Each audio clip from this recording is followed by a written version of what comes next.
राजनीति।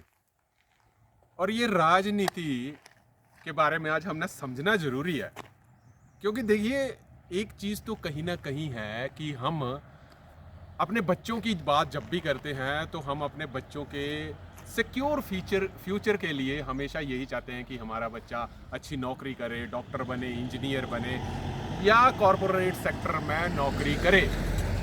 राजनीति को आम आदमी की दृष्टि से देखा जाए तो बहुत ही गंदा माना जाता है और कोई भी माँ बाप अपने बच्चे को राजनीति में नहीं भेजना चाहता। और ये कारण क्या है? क्योंकि जब भी हम स्कूल जाते हैं, कॉलेज जाते हैं, तो शायद हमारे माँ बाप यही कहते हैं कि बेटा अच्छे से पढ़ाई करना। और जब भी अपने माँ बाप के साथ हम ये चर्चा करें कि नहीं, मेरे को प्रधान बनना है या मेरे को जिला परिषद बनना है, विधायक बनना है या मुख्यमंत्री बनना है, ये कोई भी माँ बाप इस चीज को स्वीकार नहीं करता।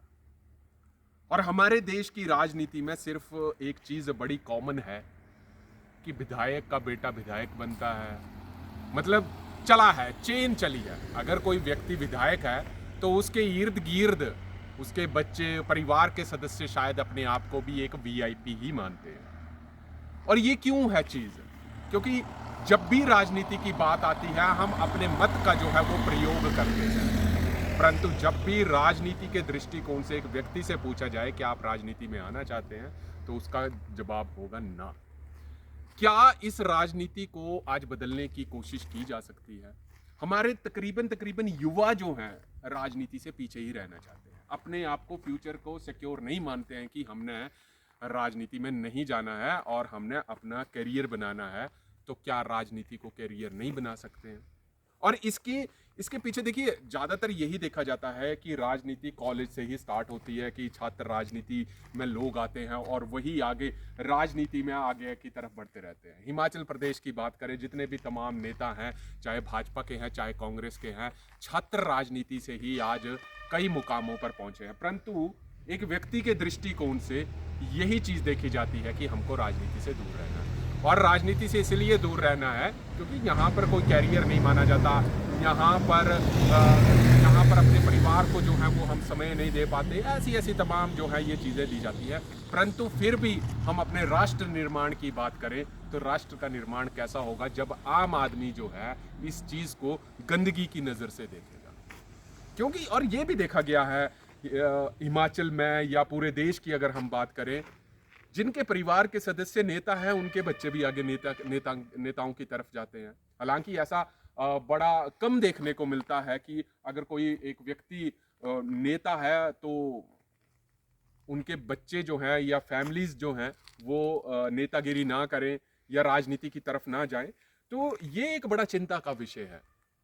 शायद हमारे को तो संविधान ने अधिकार दिया है कि कोई भी व्यक्ति चुनाव लड़ सकता है, कोई भी आम जनमानस के मुद्दे भी उठा सकता है, परंतु शायद लोगों का भी ये सोचना है कि राजनीति से हम दूर ही रहें।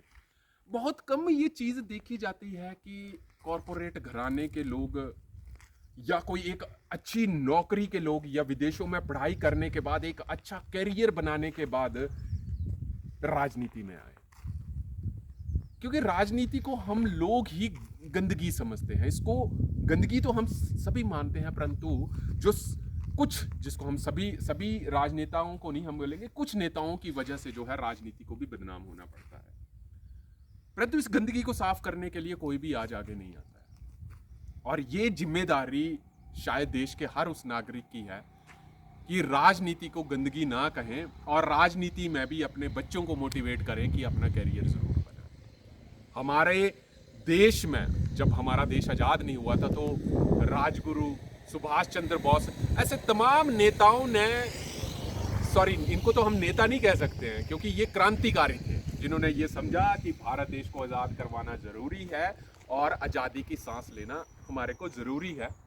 तभी शायद 20-21 साल की उम्र में फांसी के फंदे पर झूल गए, क्योंकि मुद्दा एक ही था कि भारत देश आज़ाद होना चाहिए। भारत देश आज़ाद हुआ, राजनीतिक दल बने, कई पार्टियां आई, कांग्रेस की आई, भाजपा की आई, परंतु आज की राजनीति की अगर हम बात करें तो अभी हाल ही में ही शांता कुमार जी ने एक बयान दिया कि परमात्मा करे नेताओं को सद्बुद्धि दी जाए और ये भी बयान कहा कि मंदिर बनाने से कुछ नहीं होगा, राम के आचरण अपनाने होंगे। बात भी कहीं सही है, ठीक है, हिंदू धर्म है, मंदिर भी बनाना जरूरी है, हमारे को अपनी पीढ़ियों को संस्कार दिखाना भी जरूरी है, परंतु ये भी बात कहीं ना कहीं सही है कि राम के जो है वो आचरण अपनाने होंगे। तो राजनीति की दुनिया ही अलग है। शायद ही आज की राजनीति में कोई नेता ऐसी चीजें सोचता होगा कि मतलब देश का कर्जा कम हो, हिमाचल का कर्जा कम हो, और ज़्यादातर यही देखा जाता है कि अपनी ही रोटियां सेंकने का काम किया जाता है कि हमारे को कहाँ से फ़ायदा मिलता है। नेताओं के इर्द गिर्द काफ़ी नारे लगाए जाते हैं। शायद चुनावों के वक्त जो है ये चीज़ें आप कॉमन देखते हैं कि जब चुनाव आते हैं तब नेता आपके घर द्वार होते हैं। चुनावों के 3 चरण हम जरूर कह सकते हैं कि पहले चरण में तो नेता आपके पास होता है, दूसरे चरण में आप वोट देते हैं, तीसरे चरण में आम आदमी नेता के चरणों में होता है। ये एक बड़े फिगर्स एंड फैक्ट्स है। तो मेरा इस वीडियो को बनाने का सिर्फ मतलब यही है कि अपने बच्चों के लिए राजनीति में प्रेरित जरूर करें।